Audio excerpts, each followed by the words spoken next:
Hello guys, আমি শুভজিৎ। আজকে আমার টপিক আগের দিনের চেয়ে একটু ডিফারেন্ট। তার নাম হলো লিমিট বা সীমা। ক্লাস 11-এ এটি আছে। যারা মাধ্যমিক দিয়েছো, যেহেতু লকডাউন চলছে বাইরে এখন, স্বাভাবিক সবাই এখন ঘরে বন্দি, তো আমি চেষ্টা করলাম এই একটি ছোট্ট টপিক নিয়ে ডিসকাস করার। আশা করি এটি আমাদের খুব ভালোই লাগবে। তো লিমিট লিমিট বলতে যেটাই ফার্স্টে মনে হয় সেটা কি, যে একটা বাউন্ডারি টাইপ, যেটা ম্যাথামেটিক্সে মিন করছে। স্বাভাবিক, সাপোজ একটা এক্সাম্পল, যে একটা অঙ্ক করে তোমার অ্যান্সারটা আসলো 5.00001 ইউনিট। তো এক্ষেত্রে আমরা কি করব, ওই 0.00001টাকে নেগলেক্ট করব। খুবই ন্যাচারাল, এটাই আমরা করে আসি। আচ্ছা, ফার্স্টে বলে রাখি, ক্লাস 11-এ এটাই আমাদের ক্যালকুলাসের ফার্স্ট চ্যাপ্টার, লিমিট। এরপর হচ্ছে ডিফারেন্সিয়েশন। তো লিমিটটা ক্যালকুলাসে একটা বিরাট ভূমিকা রাখে। তো যেটা বললাম, ওই যে অ্যান্সারটা আমরা নেগলেক্ট করছি, ওটা আমাদের বাস্তব ক্ষেত্রে কোনো কাজে আসে না, খুবই ন্যাচারাল। তো যেখানে যে ক্ষেত্রে আমরা সেটাকে নেগলেক্ট করছি, ক্যালকুলাস সেটাকেই প্রায়োরিটি দেয়। যেমন যেটা বললাম, ওই 0.00001, সেটাকে তুমি 50,000 দিয়ে গুণ করো, তাহলে তুমি 5 ফিরে পাবে। তো যেটাকে আমরা নেগলেক্ট করছি, সেটাকেই 50,000 দিয়ে গুণ করলে আমরা 5 পাই। সেটা তো আর নেগলেক্ট করার মতো সংখ্যা না। আচ্ছা, আরেকটা এক্সাম্পল, সাপোজ একটা জলের ফোঁটা, জলের বিন্দু, তার ভলিউম হচ্ছে সাপোজ 1 মাইক্রোলিটার। তো এটাকে 10⁶ দিয়ে গুণ করলে, বা সহজ কথায় বললে 10⁶ সংখ্যক, মানে ওই পরিমাণ জলের বিন্দু যোগ করলে আমরা পাবো কি 1 লিটার জল। তো 10⁶ ভলিউমের একটা জলের বিন্দু, তো সেটা এমন কি, হাওয়ায় ভেসে বেড়ায় বলতে গেলে। তো সেটাকে, সেরকম বিন্দু যদি আমরা 10⁶ খানা নিই, তাহলে আমরা পাচ্ছি হচ্ছে 1 লিটার জল। সেটাই বলার, যে যেটাকে আমরা এমনিতে নেগলেক্ট করি বা বলতে গেলে প্রায় উপেক্ষণীয়, সেটাই ক্যালকুলাসের কাজ, সেটাকে প্রায়োরিটি দেওয়া। ক্যালকুলাসের কাজ হচ্ছে অত্যন্ত ক্ষুদ্র ক্ষুদ্র জিনিস নিয়ে কাজকর্ম করা, অত্যন্ত সূক্ষ্ম জিনিসকেও ক্যালকুলাস প্রায়োরিটি দেয়। আচ্ছা, তো লিমিট বা সীমা, তো বাস্তবিক জগতে বা বাস্তবিক জীবনযাত্রায় অনেক সময় আমরা এই শব্দটা শুনতে পাই, যে লিমিট বা সীমা। অনেক সময় শোনা যায় বলতে, অনেক ক্ষেত্রেই, যে সীমা ছাড়িও না বা সীমা ত্যাগ করো না, ব্যাপারটা এরকম। তো এর মানে কি বোঝা যায়, একটা সার্টেন ভ্যালু তুমি তার সামনাসামনি যাও, কিন্তু সেটাকে ছুঁয়ো না বা সেটাকে ত্যাগ করো না, তাই তো? মানে তুমি তার কাছাকাছি যাও, যেতে পারো, কিন্তু সেটাকে ছুঁয়ো না, ব্যাপারটা এরকম। তো সাপোজ একটা এক্সাম্পল, ক্লাস 9-এ বাস্তব সংখ্যা আমরা শিখে এসেছি সবাই। তো সেটা শেখার পর যদি কাউকে এই কোশ্চেনটা করা হয় যে 1 আর 2-এর মাঝখানে কতগুলো সংখ্যা আছে, তো অ্যান্সারটা তারপর কী আসবে, ইনফাইনাইট নাম্বার। তাহলে ঠিক সেরকমই। আচ্ছা, ধরো একটা কোশ্চেন করলাম যে 2-এর সবচেয়ে নিয়ারেস্ট রিয়েল নাম্বার কোনটা।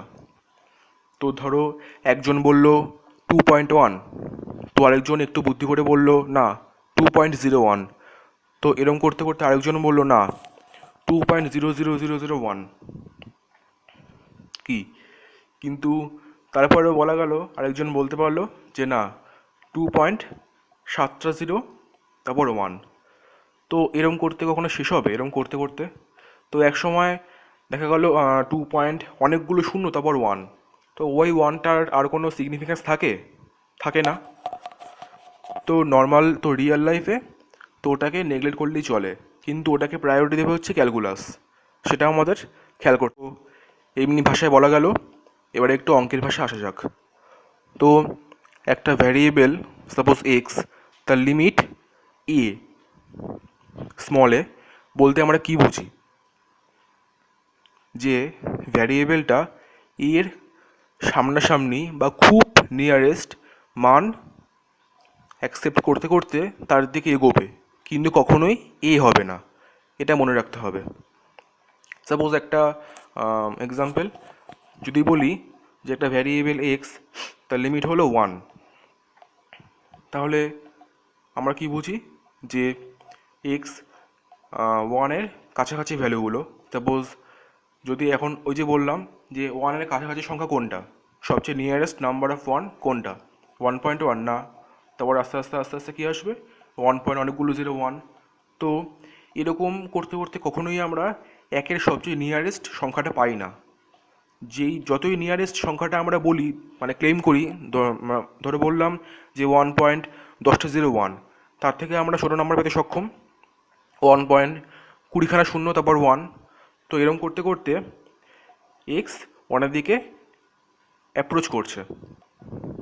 তো এটাই হলো সেই ভ্যারিয়েবলের লিমিট, যে ভ্যারিয়েবলটা ক্রমশ ওই কনস্ট্যান্টটা, এখানে এক্সাম্পল 1, ওর নিয়ারেস্ট ভ্যালুগুলো মানে গ্রহণ করতে করতে একের দিকে যাবে, কিন্তু কখনোই এক হবে না, এটা আমাদের মনে রাখতে হবে।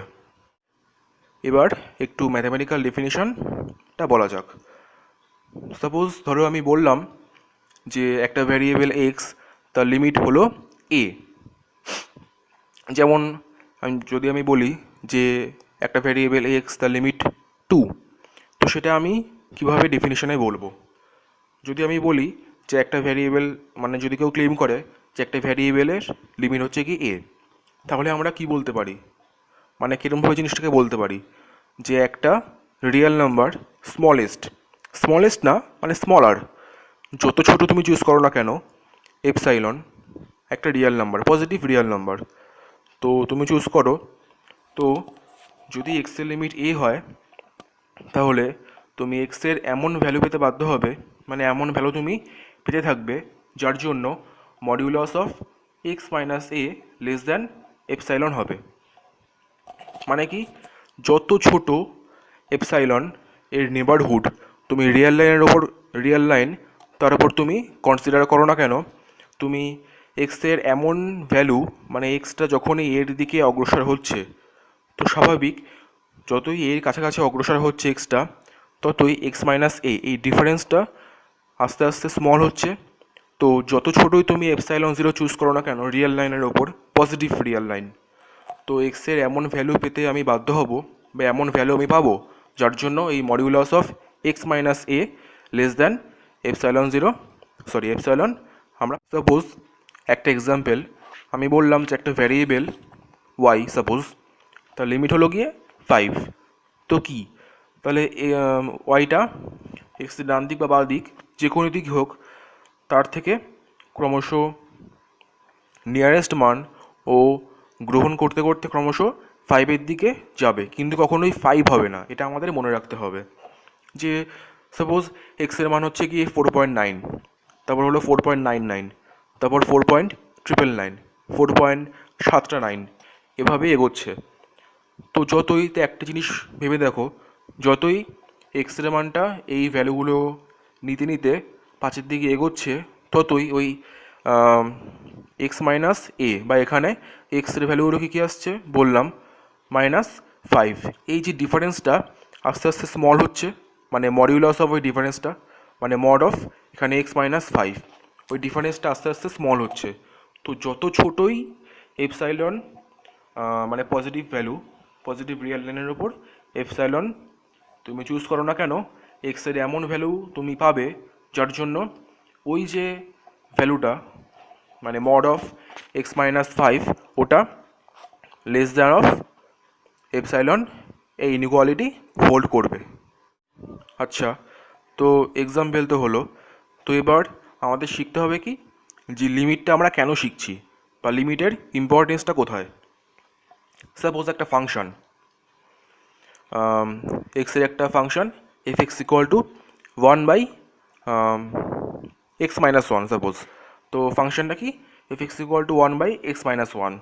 তো যদি এখন কোশ্চেনটা করা হয় যে f1 কত, খুবই সাধারণ যে 1/0 that is equal two undefined বা মিনিংলেস, এই সমস্ত ফিগারগুলো 1/0 ফর্ম। তো তা বলে কি ওই f(x)টার গ্রাফ এর অস্তিত্ব নেই, এটা তো হতে পারে না। তো কিন্তু f1 তো আনডিফাইন্ড, তো f(x) যদি 1/x-1 হয় আর যদি কোশ্চেনটা করা হয় f1 কত, তো স্বাভাবিক আমরা ওখানে ভ্যালু পাবো না। তো এক্ষেত্রে আমরা সাহায্য নেব লিমিটের, যে এক্স তো 1 হলে আনডিফাইন্ড, বাট যদি আমরা এক্সের নিয়ারেস্ট ভ্যালু নিই সেক্ষেত্রে তো ওটা আনডিফাইন্ড না। একটা simple example, suppose f x equal to x plus 2। তো যদি আমি বলি যে এক্সের লিমিট হচ্ছে 1, তাহলে এফ এক্সের লিমিট কত? তো যতই আচ্ছা যদি বলি যে F1 কত, তাহলে f x equal to x plus 2, তো F1 কত? খুবই সিম্পল, 1 প্লাস 2 ইকুয়াল টু 3। কিন্তু একটা লিমিট দিয়ে টেস্ট করা যাক। তো যদি বলি যে এক্সের লিমিট 1 হয়, তাহলে এফ এক্সের লিমিট কত? তো তাহলে কী হবে, এক্স ক্রমশ একের থেকে নিয়ারেস্ট ভ্যালু চুজ করতে করতে করতে ক্রমশ একের দিকে যাবে, কিন্তু কখনো এক হবে না। তাহলে দেখা যায় যদি আমার এক্সের ভ্যালু ক্রমশ একের দিকে অগ্রসর হয়, তাহলে এফ এক্সের ভ্যালু ক্রমশ 3 এর দিকে অগ্রসর হচ্ছে। তো স্বাভাবিক একটা ভ্যারিয়েবলের লিমিট এখানে আমরা যেটা পাচ্ছি, তো ওই ফাংশনের লিমিটও সেটা হচ্ছে। তো এটা আমাদের হেল্প করবে কি, যে ওই যদি আমরা এরকম কোনো কন্ডিশন পাই যে ফাংশনটা ওই পয়েন্টে আনডিফাইন্ড, এক্ষেত্রে তো যে এক্সাম্পলটা বললাম F x equal to x plus 2, এখানে তো F1 মানে এক্স ইকুয়াল টু 1 পয়েন্টে তো ফাংশনটা ডিফাইন্ড। বাট ওই যে এক্সাম্পলটা বললাম F x equal to 1 by x minus 1, ওখানে তো F(1) মানে এক্স ইকুয়াল টু 1 পয়েন্টে ফাংশনটা আনডিফাইন্ড। তো সেক্ষেত্রে আমাদের হেল্প করবে লিমিট, যে আমরা তো পয়েন্টের ভ্যালু নাই পেতে পারি, কিন্তু ওই পয়েন্টের নিয়ারেস্টে বা পয়েন্টের নেবারহুডে ফাংশনের ক্যারেক্টারিস্টিক্স কীরকম সেটা জানতে আমাদের সাহায্য করে হচ্ছে কি লিমিট। তো লিমিট থেকে আমরা কি পাই, লিমিট অলওয়েজ একটা পয়েন্টের নেবারহুডে ফাংশনটা বা ভ্যারিয়েবলটা কীরকম ট্রিট করে। মানে সাপোজ যেটা বললাম example f x equal to 1 by x minus 1, তো এক্ষেত্রে আমরা তো এটা চেক করতেই পারি যে এক্স ইকুয়াল টু 1 পয়েন্টে আনডিফাইন্ড হোক, নো প্রবলেম। কিন্তু এক্স ইকুয়াল টু 1 পয়েন্টের কাছাকাছি অঞ্চলে বা এক্স ইকুয়াল টু 1 এর নেবারহুডে ফাংশনটা কীরকম ট্রিট করছে বা কীরকম ভ্যালু ও নিচ্ছে সেটা আমরা চেক করতেই পারি। সাপোজ এক্স ইকুয়াল টু 1.1, তাহলে এফ এক্স কত আসছে 1 বাই এক্স মাইনাস 1, তো 1 বাই 1.1 মাইনাস 1, তো 1 বাই 0.1 ইকুয়াল টু 10। তো আরেকটু নিয়ারেস্ট ভ্যালু নেওয়া যাক, সাপোজ এক্স ইকুয়াল টু 1.01, তাহলে এফ এক্স কত আসছে 100, x equal two 0.001, F x কত আসবে 1000। তো এরম করে করে দেখা যায় কি, যে যতই 1 এর নিয়ারেস্ট নাম্বার আমি নিই, suppose f x equal to 1.10টা 0 তারপর 1, তো এফ এক্স কত আসবে না 10^10, তাই তো। তো এক্ষেত্রে আমরা কি দেখছি, যতই এক্সটা 1-এর দিকে অ্যাপ্রোচ করছে ততই এফ এক্সটা ক্রমশ একটা বিরাট বড় সংখ্যা, যত বড় সংখ্যা তুমি ভাবতে পারো না কেন তার থেকে একটা বড় সংখ্যা এফ এক্স নিচ্ছে। তো তাহলে এফ এক্সের লিমিটটা আমরা কত বলতে পারি, যে একটা বিরাট বড় সংখ্যা বা ইনফিনিটি। তো F1 বা এক্স ইকুয়াল টু 1 পয়েন্টে এফ এক্স আনডিফাইন্ড হলেও এক্স ইকুয়াল টু 1 পয়েন্টের কাছাকাছি ওই ফাংশনটা কীরকম ট্রিট করছে তার এক্সাম্পলটা আমরা এই লিমিট থেকে পাচ্ছি। ক্লিয়ার?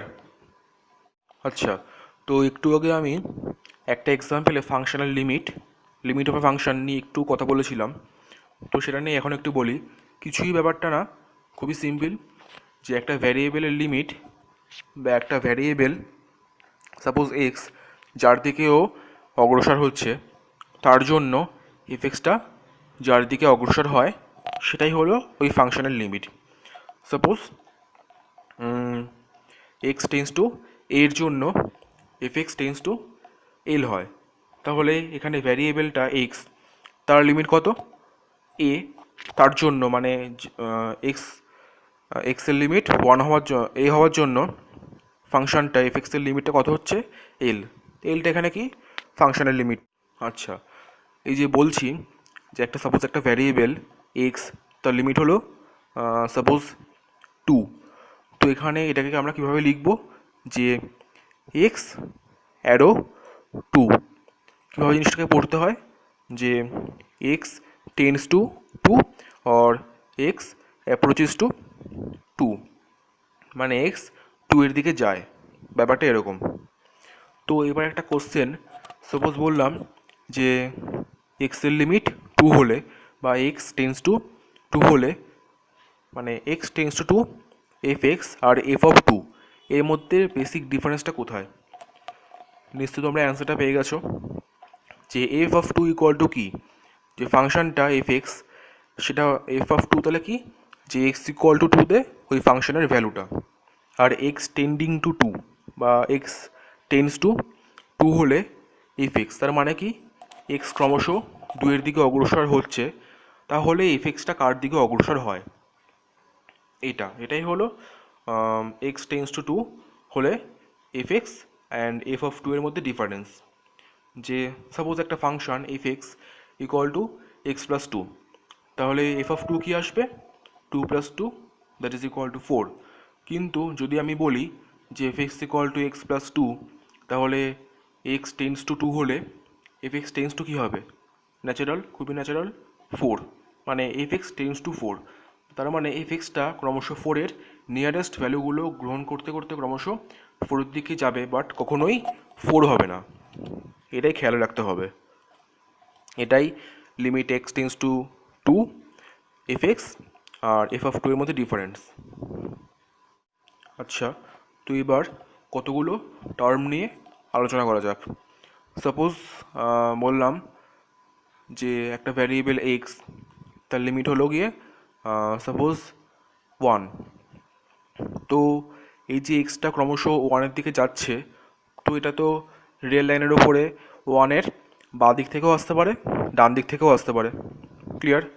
তো যদি ওয়ানের বাঁ দিক থেকে এক্স ক্রমশ ওয়ানের দিকে যায়, যে ওয়ানের ক্রমশ নিয়ারেস্ট ভ্যালু নিয়ে নিয়ে সাপোজ 0.9, 0.99, 0.999, 0.39 এরকম ভ্যালু নিয়ে নিয়ে ও ক্রমশ ওয়ানের দিকে যাচ্ছে, ওয়ান হচ্ছে না, স্বাভাবিক।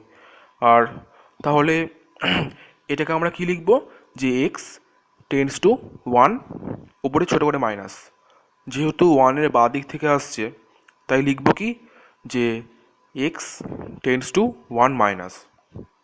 যদি ওয়ানের ডান দিক থেকে বা ডান পাশ থেকে যদি এক্স ওয়ানের দিকে যায়, তাহলে আমরা কি বলবো, যে x tends two one plus.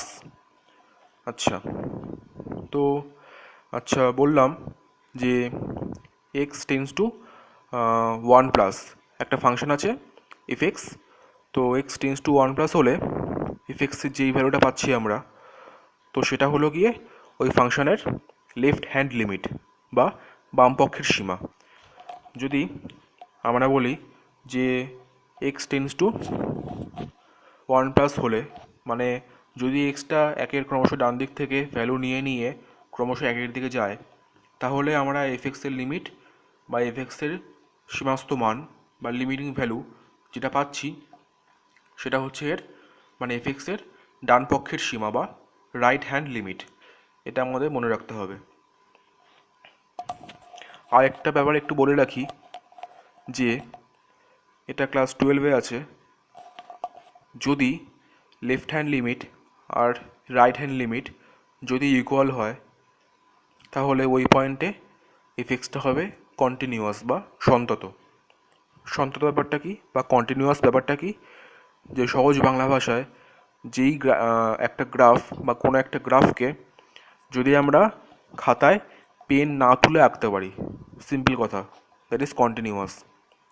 মানে ডোমেইনের, মানে ডোমেইনটা এক্স, এখানে তার অল পয়েন্টে যদি আমরা এফ এক্সের ভ্যালু পেতে পারি, তাহলে ওই গ্রাফটা হবে কন্টিনিউয়াস। তাহলে সাপোজ এক্স ইকুয়াল টু 2 পয়েন্টে চেক করতে হবে যে কন্টিনিউয়াস কিনা, তাহলে left hand limit, right hand limit আর ওই পয়েন্টের ভ্যালুটা যদি ইকুয়াল হয়, তাহলে সেটা হবে ওই পয়েন্টে কন্টিনিউয়াস। সাপোজ আমার চেক করতে বলা আছে যে এক্স ইকুয়াল টু এ পয়েন্টে এফ এক্স কন্টিনিউয়াস কিনা, তাহলে আমরা কী চেক করবো, যে লেফট হ্যান্ড লিমিট মানে এক্স টেন্ডিং টু এ মাইনাস এফ এক্স এর ভ্যালু, এক্স টেন্স টু এ প্লাস এফ এক্সের ভ্যালু আর এফ অফ এ, যদি তিনটি ইকুয়াল হয় তাহলে বললো যে এক্স ইকুয়াল টু এ পয়েন্টে এফ এক্স কন্টিনিউয়াস বা সন্তত। অনেক সময় এই লেফট হ্যান্ড লিমিট আর রাইট হ্যান্ড লিমিটটা এক্সিস্ট করতে নাও পারে। একটা এক্সাম্পল দেওয়া যাক, suppose f x equal to root over of x minus two. তো খুবই স্পষ্ট, যদি এখানে এক্সের মান 2 এর চেয়ে কম হয়, সাপোজ বললাম এক্স ইকুয়াল টু 1-এ এফ এক্স কত, তো কী হবে, root over of 1 minus 2 root over of minus 1। তো এখানে এফ এক্সটা আনডিফাইন্ড বা এক্সের কোনো রিয়াল ভ্যালু আমরা পাবো না। তো তাহলে এখানে এক্সের মানটা কত হতে হবে, root over of x minus 2। তাহলে এক্সের মানটা এখানে 2 বা 2 এর চেয়ে বেশি যে কোনো রিয়াল নাম্বার হতে হবে, তা নইলে এফ এক্সটা এখানে আনডিফাইন্ড। তো আমার দেখা যাক যে এক্স টেন্ডিং টু 2 মাইনাস হলে আর এক্স টেন্ডিং টু 2 প্লাস হলে এফ এক্সটা কী হয়। তো এফ এক্স ইকুয়াল টু কি, root over of x minus 2। যদি এখানে এক্স টেন্ডস টু 2 মাইনাস হয় বা এক্স ক্রমশ 2 এর বাঁ দিক থেকে ভ্যালু নিতে নিতে ক্রমশ 2 এর দিকে অ্যাপ্রোচ করে, তাহলে এফ এক্সটা কী হবে, আনডিফাইন্ড এক্ষেত্রে। কারণ সাপোজ এক্স ইকুয়াল টু বললাম 1.99, তাহলে এফ এক্স কত, root 1.99 minus 2 that is equal to root minus 0.01। তো এক্ষেত্রে এফ এক্সটা আনডিফাইন্ড। তো এক্ষেত্রে লেফট হ্যান্ড লিমিটের এক্সিস্টেন্স নেই, বাট রাইট হ্যান্ড লিমিটের এক্সিস্টেন্স আছে স্বাভাবিক। কারণ যদি এক্স টেন্স টু 2 প্লাস হয়, তাহলে এক্সের ভ্যালু সাপোজ 2.1 বা 2.001, তাহলে এফ এক্স কত আসবে, রুট ওভার অফ 0.001। তো এক্ষেত্রে এফ এক্সটা এক্সিস্ট করে। তাহলে এক্ষেত্রে রাইট হ্যান্ড লিমিটটা এক্সিস্ট করলেও লেফট হ্যান্ড লিমিটটা এক্সিস্ট করছে না। একটা এক্সাম্পল, ক্লাস 11-এ লিমিটের দুটো ফর্মুলা আছে, তো সেগুলো নিয়ে আমি নেক্সট দিন ডিসকাস করব, সেগুলো প্রুফ করাবো, সেটা আমি নেক্সট ভিডিওয়ে করব। আজকে কিছু সিম্পল এক্সাম্পল দিয়ে ভিডিও আমি শেষ করছি। সাপোজ বলা হলো যে লিমিট এক্স টেন্স টু 2, তাহলে এফ এক্স ইকুয়াল টু বলা হলো x square minus 4 by x minus 2। তো limit x tends to 2 x square minus 4 by x minus 2, এটা তো ক্লিয়ার যে এক্স ইকুয়াল টু 2 পয়েন্টে এফ এক্সটা আনডিফাইন্ড, তাহলে তো আমরা এফ এক্সটা পাচ্ছি না। কিন্তু না, তখন আমাদের হেল্প করবে লিমিট, সেটাই লিমিটের কাজ। তো এক্ষেত্রে এই ভ্যালুগুলো আনার জন্য সবার ফার্স্টে আমাদের কী করতে হবে, যে যার জন্য ওই এফ এক্সটা আনডিফাইন্ড হচ্ছে সেই ব্যাপারটা কাটাতে হবে। তো এখানে এটা তো স্পষ্ট যে এক্স স্কোয়ার মাইনাস 4, এটাকে কী লেখা যায়, x plus 2 into x minus 2, নিচে কী আছে, এক্স মাইনাস 2। তো সিম্পল, তো এক্স মাইনাস টু কেটে যাবে। কেন কাটবে, কারণ এখানে মনে রাখতে হবে যে এক্সের মান কিন্তু 2 না, x not equal to 2, x tends to 2, x 2 এর দিকে যাচ্ছে বাট কখনোই 2 হবে না। তার জন্যই এক্স মাইনাস 2টা কখনোই 0 হবে না, ও 0-র দিকে যাবে, 0-র ক্রমশ নিয়ারেস্টে যাবে, 0-র খুব কাছাকাছি সংখ্যা, যতটা ছোট তুমি ভাবতে পারো তার থেকেও ছোট সংখ্যা এক্স মাইনাস 2 নেবে এবং ক্রমশ 0-র দিকে ও অ্যাপ্রোচ করবে, কিন্তু কখনোই 0 হবে না। তার জন্যই x minus 2 not equal to 0। তাহলে আমরা এক্স মাইনাস 2টা ওপর নিচে কাটতে পারছি, তাহলে কী পড়ে থাকছে, এক্স প্লাস 2। তাহলে এবার সিম্পল, যে লিমিট এক্স টেন্স টু 2 হলে এফ এক্স ইকুয়াল টু কত হবে, that is 2 plus 2 equal to 4। এরকম না যে এফ অফ 2 আমরা ইকুয়াল টু 4 পেয়ে গেলাম, এটা আমাদের এই সিগনিফিক্যান্স বোঝায় যে এক্সের ভ্যালু 2 এর দিকে গেলে এফ এক্সের ভ্যালু কার দিকে যায়, এখানে কী পেলাম, 4-এর দিকে যায়। এটাই আমাদের লিমিট শেখায়, যে একটা ভ্যারিয়েবলের এক্ষেত্রে আমরা কি বুঝতে পারলাম, যে একটা ভ্যারিয়েবল কোনো ভ্যালুর দিকে, একটা কনস্ট্যান্ট ভ্যালু সাপোজ এর দিকে অ্যাপ্রোচ করলে এক্সের যে ফাংশনটা এফ এক্স, সেটা কোন দিকে অ্যাপ্রোচ করে বা কোন দিকে যাচ্ছে। এমন না যে ওই পয়েন্টে আমাদের ভ্যালু দিচ্ছে, কারণ সেটা আমরা ক্লাস 9-এ শিখে এসেছি, ওটা আমাদের শেখার কিছু নেই এখানে। তাই এক্স ইকুয়াল টু 2 পয়েন্টে আমরা এফ এক্সের ক্যারেক্টার কেমন বা এফ এক্সটা কীরকম ভ্যালু নিচ্ছে বা এফ এক্স কেমন ট্রিট করছে, তো সেটা আমরা এখানে বুঝতে পারছি লিমিটের সাহায্যে। আজকের মতো বাই। এটা ছিল আমার লিমিটের ফার্স্ট ক্লাস বা পার্ট 1। নেক্সট ভিডিওতে বা পার্ট 2তে আমি লিমিটের দুটো ফর্মুলা সেগুলো নিয়ে ডিসকাস করব, কিছু এক্সাম্পল নিয়ে আলোচনা করব। তো বাই। যদি ভিডিওটা ভালো লাগে তাহলে প্লিজ লাইক করো, কমেন্টে জানিও কেমন লাগলো, আর যদি মনে হয় এটা হেল্পফুল তাহলে খুব শেয়ার করো। আর ভালো লাগলে এবং এরকম ভিডিও আরও পেতে আমার চ্যানেলটাকে সাবস্ক্রাইব করো। বাই।